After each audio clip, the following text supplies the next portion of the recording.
Talking about Dr. Ivan Van Sertima and his first book published in 1976, They Came Before Columbus. Now, we decided to do this when we made the calendar for this book. Instead of doing it for Columbus Day, we wanted to do it after, because we didn't even want to have any type of association with them. What our intention and our mindset was, in the theme of Thanksgiving, we want to be thankful for our elder because he really opened the door for us to look at ourselves. See, we have to remember in 1979, he's writing this book at a time period in which the Black Power movement is kind of waning and the Black academia is now starting to be the leftover benefit of the Black Power movement in terms of the establishment of Black Studies departments all across the country. And so he's one of the forerunners of that and being able to assert the African presence on the world stage.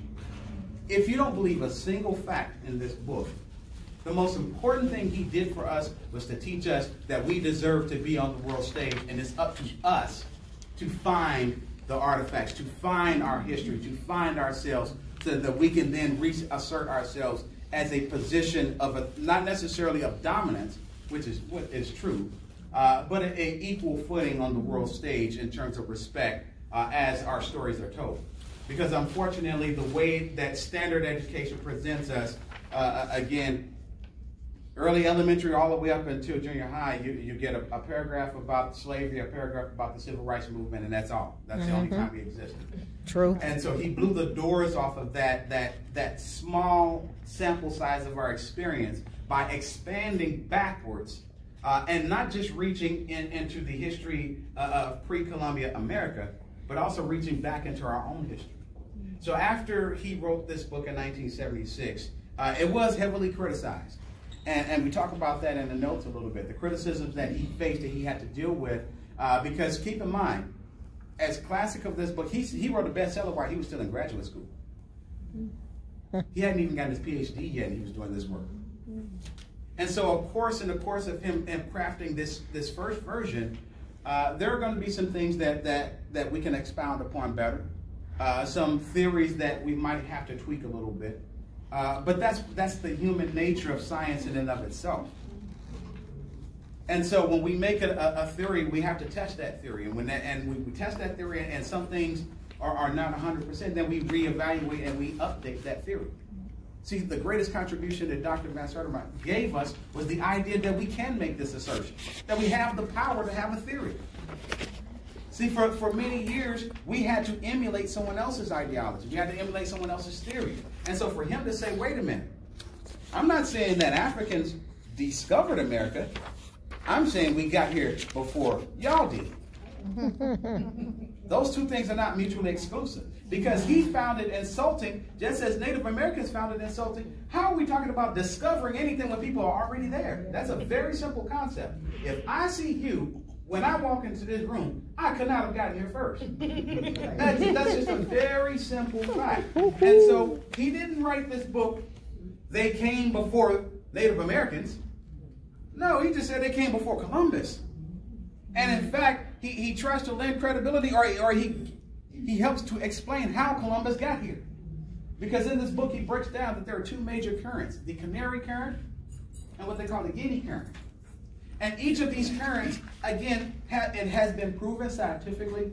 There is a Norwegian scholar and adventurer. His name is Heyerdahl.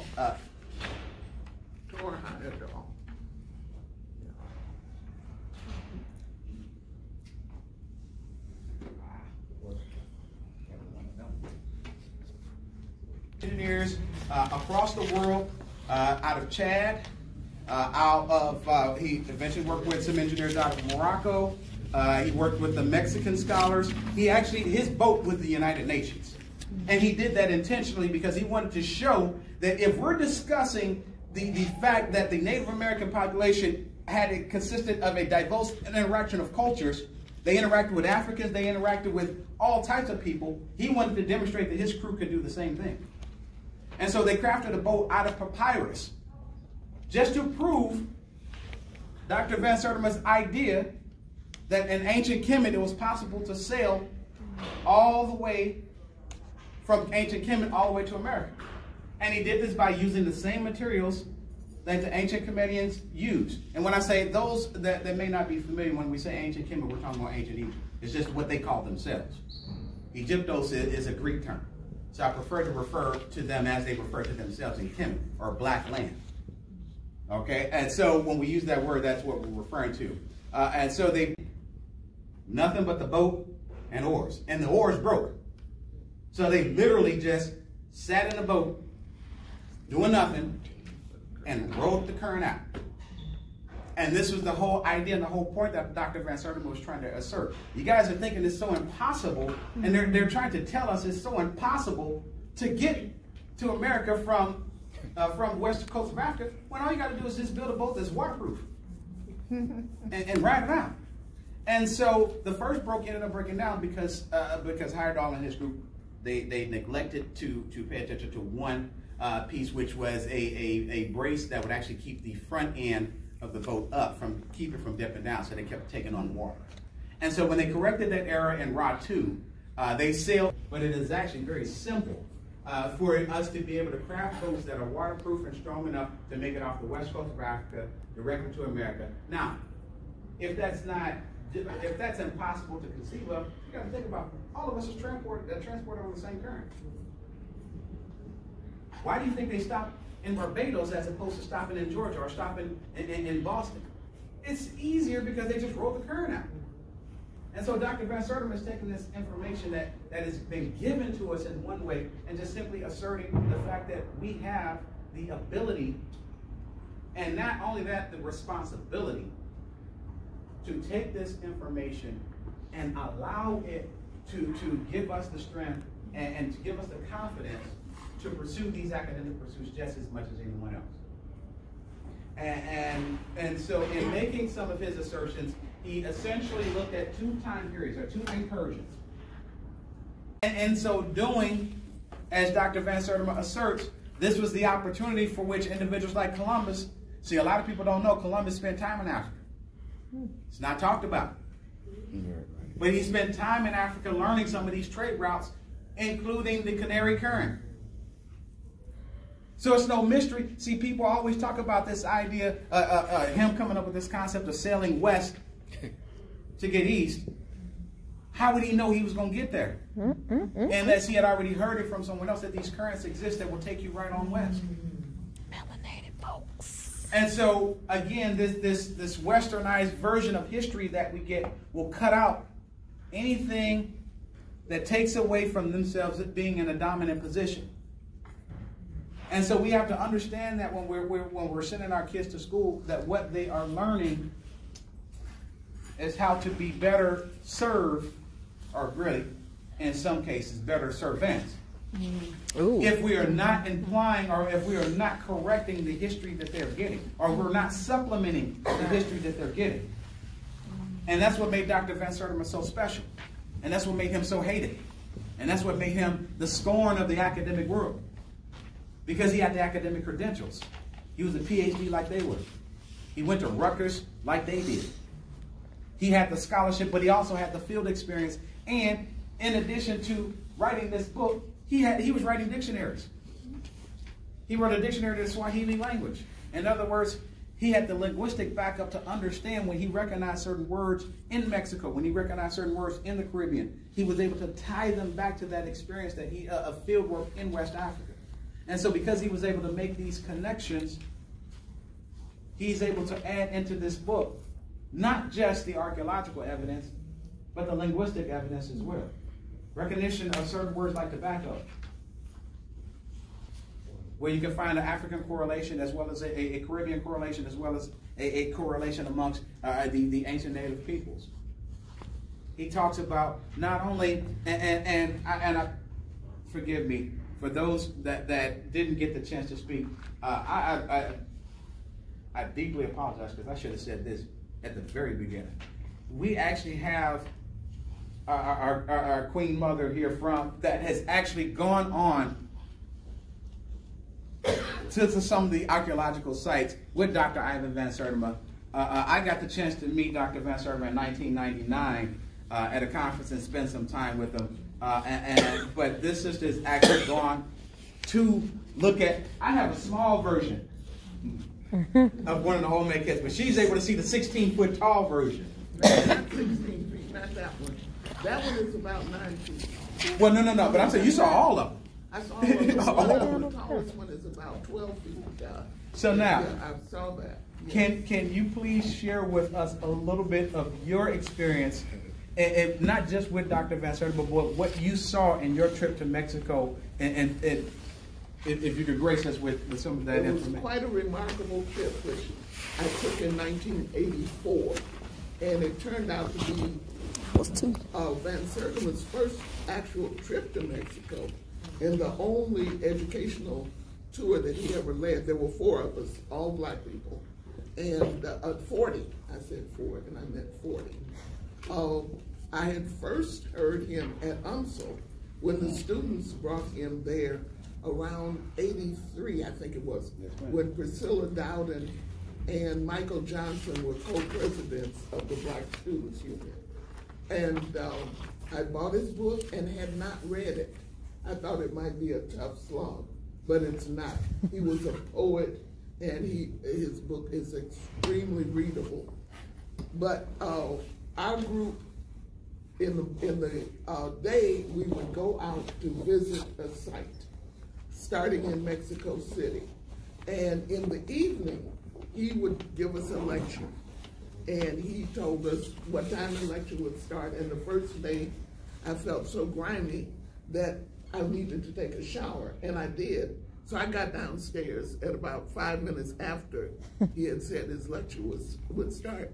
And I had missed 5 minutes of his lecture. Oh. After that, I went dirty. If I was grimy, I went dirty because I did not want started to on miss time. anything. Yeah. But in Mexico City, and I'm going to say where these statues are, because a lot of people visit Mexico City. Don't just go to the beaches and Cozumel and those places, because at some of the tourist sites, you're actually close enough to take a bus trip and go to visit one of the sites. In Mexico City, you go to the Museum of Anthropology. Mexico has some of the finest museums in the world. 4 of the statues are there. In a town called Villahermosa, there is there was a holy site, which is where the major oil fields in Mexico are located now. So they moved all of the statuary from that site, and you could not visit it for a long time. I understand now you can go to it, but back in '84 you couldn't. But there was a nearby forest site where they put these statues, and there are 2 in the park. No, 3 in the park, and 1 in a museum about 2 miles away in the town of Villahermosa. Very much worth seeing, and there's a lot of statuary showing the diverse populations that Mac was talking about. Some of them are clearly Asian, some Native, and some African. Mm. And you can just with your bare eyes tell the difference. And that is a very worthwhile visit because you're out in nature. Also at that site, there is a covered area, like a big tent where there's a bar. And there are photographs along the sides of the tent showing the 1943 expedition from National Geographic, where Matthew Sterling and his crew dug up several of these statues, and they were just stunned to see what they knew were African and try to figure out how to lie about this. That has never been difficult for the racists. They even put one picture in National Geographic, which you can see online. All of the National Geographic issues are online. And they showed one of the statues with a couple of Native American women standing by it, and they said the statue looks like an ancestor of these local population today, but of course it doesn't. You have to have a crooked brain and crooked eyes not to see the Africa. And in one of those old pictures from the 1943 expedition, I photographed all of them. Oh, and wow. when I was at home looking, comparing photographs of the 1943 sculptures and the photograph, which showed a clearly African face. This is on a stele, a large slab, which is about 14 feet tall, and it shows two men. Well, they have scraped out the African face. My Lord. And put a beak nose, a man with a beak nose, taken away the headdress. And on the second man, they have curled up his shoes. And they named him Sam, like Uncle Sam. And they go into a big thing. If you read the books, you will see that Sam is given as proof that there were white people there. But with the original photograph and the photograph of the altered, now these people have altered an international treasure to try to put white people into a picture where they don't belong. And that's mentioned in one of the Journal of African Civilizations articles that Renoko Rashidi edited with Van Sertima. And then when you go to Jalapa, to the museum in Jalapa, you will find 6 of the heads, including this one. This sits out in the courtyard by itself, and it's quite an amazing sight. The first time when we went in '84, it was covered up with plaster. They were making a model of it to send to Japan. They very seldom let the original Olmec out of Mexico, but they do sell reproductions. So we could not see the face. So that was one reason I wanted to go back there. But Mexico City, Villahermosa, and Jalapa, which is in the state of Veracruz, you can see 16, another place, out in the open. In the town, I forget the name of the town, there is the one that has African braids. Yes. Which Van Sertima talks about. Yes, ma'am. And where the tallest statue is. From the crudity of the carving of the tallest statue, I think it was one of the early ones, though I have not seen any effort to give chronological dates for the development of the statues. Unfortunately, these statues sit in a park at the intersection of 2 highways. So there's a lot of exhaust fumes, and you can barely see the braids anymore. Erosion has taken them away. But we have the archival photographs, and Sterling never permitted the back of that head to be photographed and shown. Only profile, because you can't see the braids in the profile. And just to what Ms. Wyndham is speaking to, if we think the idea is so unbelievable, I mean, of course, we can point out the examples of the quote unquote restoration projects that were going on in Kemet before individuals like Dr. Anthony Broder got there to ensure that they were being authentically restored. We can see examples of that is done. I mean, even from a biblical perspective, they've taken shades and they've altered shades, and because again, people like to identify with that image of that dominant entity, and so when you control the image that dictates your obedience, you control that individual. And so by taking ownership, and Dr. Van Sertima is teaching us and compelling us to take ownership of our history, we should be defining our legacy. We should be defining who we are. We should be defining where we've come from, as opposed to being in a subservient position and allowing others to tell us who we are, because they're only going to tell us what they need to tell us in order for us to be in a subservient position. This sister here is taking it upon herself to tell her truth. She's not allowing someone else to tell us about Sparkle. Well, except for right now. But that's only through cooperation.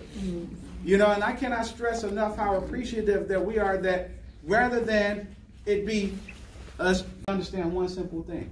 If we just try to do right by ourselves and right by each other and pursue right knowledge in the right way, all of these things will always work themselves out. If you just do right. Very, very simple. You know, I was telling some other individuals, we are a part of the Neighborhood Net bus stop program, where we monitor some of the bus stops in the area. And yesterday, I don't know if you guys saw on Channel 4 News, there was a high-speed chase going on that morning. And blew right through our bus stop. Going the wrong way down Taylor Avenue, he came right across Natural Bridge, went up to Lee to Newstead, and then that's where the crash. Even though they ended up arresting the wrong person. A police chase. Well, the thing was, over the course of the chase, they're not supposed to pursue in residential areas. So he flew by. We never saw the police, but he flew through. And however, that Channel 4 News, the helicopters, they were pursuing him, so they had an eye on him. So that's why he knew he had to keep going, because they were going to find him eventually. But I'm only bringing up that point to say that. Just to show you how God works, there was a young lady that came out to tell us, because we monitor the bus stop when her sister gets on the bus. So she appreciates the fact that we're looking out for her sister. So when she saw on the news that this chase was going on, she came out to tell us. And so her coming out to tell us, she's across the street. We come out to meet in the middle of the street, and before she could even finish saying what was going on, he's coming flying down the wrong way. We make sure she gets out of the way. And I'm saying all of that to say, A, that tomorrow's not promised unless you're meant for a purpose. So I knew we were meant to be here to have this moment. So I thank this sister for recognizing and being patient with us and working with us, because honestly, if I would have turned right instead of turned left, I would not be having this discussion with you guys right now. Wow. And so when you think about the miracle of how things work, and when you understand that you have a purpose. See, some of our ancestors, they used to call it, they used to say some kids were born with a veil.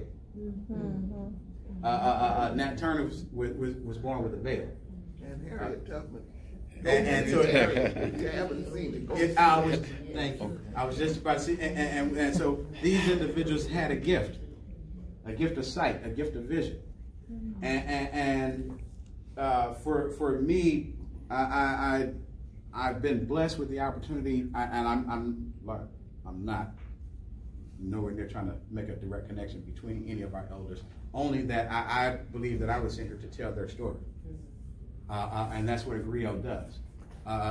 It carries on the traditions. A lot of people used to laugh and joke because I can do this without having to look at the book. But I was given that for a reason. But we have to reach out to our children, and we have to understand and compel them to help us to understand what their miracles are, what their blessings are. Because when you're in tune with what those blessings are. See, Dr. Van Sertima was born in Guyana in 1935. And he was a scholar from birth. He was working as our sister Wyndham here. She was expressing the fact of how artistic his writing is, and that was part of why he was despised in the academic world, because they couldn't write like that. You know, he had the ability to tell a story while giving you academic archaeological information, and so in so doing, he conveyed the information. And this is how somebody who's in graduate school has a #1 best-selling book about bones, about skulls, about artifacts. You don't find archaeological books as the #1 bestseller. That does not happen. I'm sorry, yes? I want to ask you to cover something before you conclude. And speaking of his book, you know, it was years before Random House would bring out a paperback edition. I talked to one of the editors there, because there was always a big demand for the book, And I asked him, why don't you bring out a paperback? He said, the hardcover is selling too well. And we couldn't sell the paperback for the same price. But what I want you to deal with is Van Sertima went all over the country before dementia took him away from us. He worked hard to publicize his finds. Yes, ma'am. And he spoke before Congress. I'll send you a copy of that speech that he made before Congress about his research. And what do you think happened that there's been no real serious outcry for this information to become part of our school curriculum? And that's a brilliant question. I would answer that question in two ways. One, how many cities are named Columbus, Columbia, or some variation of Columbus? Every city in the entire, I went to school at one. University of Missouri in Columbia. This idea of superiority, to supplant that idea of superiority, topples the idea of a difference or a disparity between groups of people. And so in order for, we cannot expect, the old adage, power is never conceded without struggle. Well, why hasn't struggle taken place? That's my question, because his audience was black people. Here's the thing. What we did, we got to take in mind and take into consideration, in many respects, we deviated after the Black Studies program had begun to be established. Many of us deviated from the Black Studies program and began to pursue journalism, began to pursue other academic affairs, only because of a byproduct of integration, for lack of a better term. And we've seen that history repeat itself over and over and over and over again. We used to use the old example of the Negro Leagues. We went from owning our own stadiums, owning our own teams, generating our own revenue, being able to not just for the team itself, but we're talking about concessions, we're talking about ownership in its entire capacity. So we went from having that power to begging and knocking and pleading to get into Major League Baseball. Now you look up and we make up less than 7% of baseball players. We begged and pleaded, we sat at the table, got spit upon, got water and milk and things thrown at us to sit at the Walgreens and to sit at Woolworths. And in exchange, some of our own stores were closing because we're no longer shopping at them. And so because we're no longer shopping at our own stores, because we will travel out, and we do this now. If we're honest with ourselves, we will go out to St. Peter's, we will go out to Clayton, Creve Coeur, to go to their Walmart before we go to the one. Why? Because it's ghetto, right? But we did it. So we allow, and then what does that do? Then Walmart looks at, okay, how do we disperse our funds in a way that's most productive for Walmart? Well, we're going to put our money in the stores that are generating more revenue. We're not going to give money to the stores, and we're not going to put renovation in those stores. So we create this cycle of dilapidation because we're chasing someone else's dreams. We're chasing someone else's pursuits. We're chasing that greener grass. And so by doing so, we create this disparity that we perpetuate. So you're asking why we don't pursue that scholarship, because it's, for the simplest terms, it's more money in pursuing theirs. Thank you. Yeah, I'm sorry, yes, ma'am. I was just going to say, in echoing that, now you have Kansas City removing Martin Luther King's street. Is that going to be a new thing now to take his name? And we know that Coretta Scott, his widow, took all the rest of her years of life to make sure Martin Luther King was honored and city Here's national holiday. Here's the thing. Here's the thing we have to keep in mind. How many people, we're all familiar with the new African American Institute in Washington, D.C. through the Smithsonian, correct? Mm-hmm. Okay, do we understand how that was created? They put out a call for everybody to send in their own stuff for free. And people, by the boatloads, gave our own artifacts up to become government property and possession for them to display when they feel like it, to put in the closet when they feel like it. to mistreat or to do whatever they feel, conduct experiments. When you give your things to that museum, you give up complete and total control. So when we're talking about this replacement of identity, again, if y'all don't believe what happens when white folks feel like you're taking their identity or you're being dismissive of their quote unquote greatness, come on, look at Donald Trump. Somebody won an entire election, the complete opposite of the very people that support him. And yet, and still, he did this because he played into their idea and idiosyncrasies of superiority. Right. In other words, he stroked the ego. Right. And you know, and it's funny because I asked my sister here for what it depends. I am the light, because we have to counterbalance what's going on. You don't fight fire with fire. You fight fire with water. And so when individuals are portraying darkness, individuals are projecting ignorance, you don't meet them lie for lie. You don't meet their anger with anger. You balance their anger with peace. And so when individuals are trying to take away our legacy and our heritage and our culture, what we first have to do, and what those in Kansas City have to do, is understand that we have the voting power. Black folks have, just like we have a voting power and a large voting block in St. Louis, they have a large voting block in Kansas City. But it's on us to make that determination that we're going to get together, we're going to vote, we're going to consolidate our efforts and make sure that this doesn't happen again. Because see, in essence, what happened, and what she's referring to, they're replacing, the Kansas City had a street called Paseo Drive. That was the old street name. And it was decided, they were one of the few cities that didn't have a street named after Dr. Martin Luther King. One of very few, I mean, the largest city that did not have a street named after Dr. King. And so they'd elected, they had put some other streets out there. However, because of the prominence of Paseo and the size of Paseo, they wanted to, black folks really wanted to push Paseo through. So they had, they were in positions of authority to do so. However, it was met with resistance of primarily the white residents of the area that wanted to return or restore the name Paseo. And so they went through this whole voting drive. So what she's speaking to is this destruction, or this reverting back. Again, sounds like Make America Great Again. This desire to revert back to a different Make way my of thinking street when we sign didn't great know any again. better, or when we wanted to emulate them. And see, again, we're talking about a society and a culture that, I'm just going to be real with you guys. We're talking, the simplest terms I can put this in, and this may sound a little controversial when I say this, but follow me. And Dr. Van Sertima, I wish, God rest his soul, I wish he would be here to really build upon. I wish this is one area he would have been able to go into. There have been studies that have shown conclusively that Europeans are actually the combination of Neanderthal and Homo sapien. I'll say that again.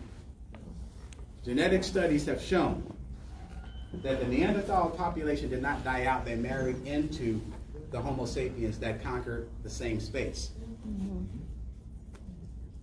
What does this mean? Simply put, we have humans and we have part humans. Part humans are these individuals that are combined with Neanderthal. And that warlike mentality that comes with centuries and centuries and centuries, and really millennia after millennia of being stuck in a cold climate where there's no vegetation, so you become primarily a meat eater. And when you become a meat eater, it's hunt and kill or be killed. And when you understand that you adopt that mentality day after day after day after decade after decade after century after century after century after millennia after millennia after millennia, that becomes embedded in your DNA. That's what evolution is. Evolution is the embedding of the life lessons from generation to generation in your DNA, which alter how you develop to adapt to the situation based on the things that you've learned. And so when you're dealing with a people that has combined Homo sapien DNA with Neanderthal DNA, warlike mentality, you stick them in an environment of nothing but cold with little vegetation, what do you think that does to your psychology? Attack mode. All the time. And this is not to say that every single white person is evil, no more than it is to say that every single black person is good. Lord knows that ain't the case. No, what we're talking about are general genetic occurrences that impact the way that we interact with each other. And so in the case of these part Neanderthal, part Homo sapiens, you have this warlike mentality. This is why you cannot name a place on this planet where Europeans have gone that is better off after they got there. Cannot name a place on this planet. Why? Because they have this mentality, this I have to eat, I have to eat, I have to eat, I have to kill to eat. I have to destroy to eat, I have to be in control. I have to be in power. Dr. Frances Quest Welsing referred to this. We have children in the room. She used the term the original. Yes.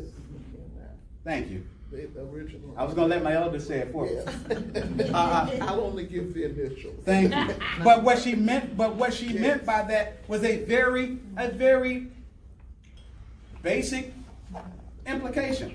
And that's this. If anthropological studies have proven that we all came out of Africa, white individuals, just the child that came out of Africa that couldn't come back. They got stuck in the mountains and they were upset about it. And through the course of natural evolution, that anger becomes embedded and ingrained in that DNA. So they've been angry at us since the beginning. So we're dealing with an entity that got trapped in an age that is no longer. Now, evolution dictates that when you evolve in an environment that's an isolated environment and that environment changes, that animal tends to die off naturally. This is why you have the genetic makeup that makes them more susceptible to sunburn. They can't sit out in the sun naturally. You understand what you guys understand what I'm saying? So what we're talking about are individuals that have to deal with a fight to live. And when they fight to live, they destroy any and everybody around them. They don't care. This is why you have to be a sick individual to put us and our ancestors through what you put us through. Yeah, sure did. There's an old expression, you cannot put your foot on someone's neck and climb at the same time. And they've demonstrated over and over again, they're willing to do whatever it takes to keep us in a subordinate position. They will elect a criminal. They will elect a man that has told you that is willing to, or he is able to kill somebody in the middle of town square, and you still won't love him. And then 2 years later, they do an interview on CNN in which they get a panel of women together, and they ask these women. Now they didn't look like us, but they asked these women, if Donald Trump shot someone in Times Square, would you still support him? First thing they say, well, why did he shoot him?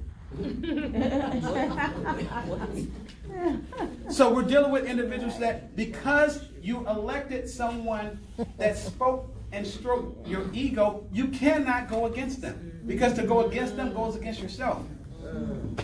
This is why we cannot look at this election in terms of converting them. We got to just get out and outvote them. We cannot expect to change someone's mind who's attached their ego to someone else. They will not. They will do anything to support. The man's press secretary told you he did quid pro quo. He told you that. Yeah, he stood on it. Double down on it. But now all of a sudden that didn't happen.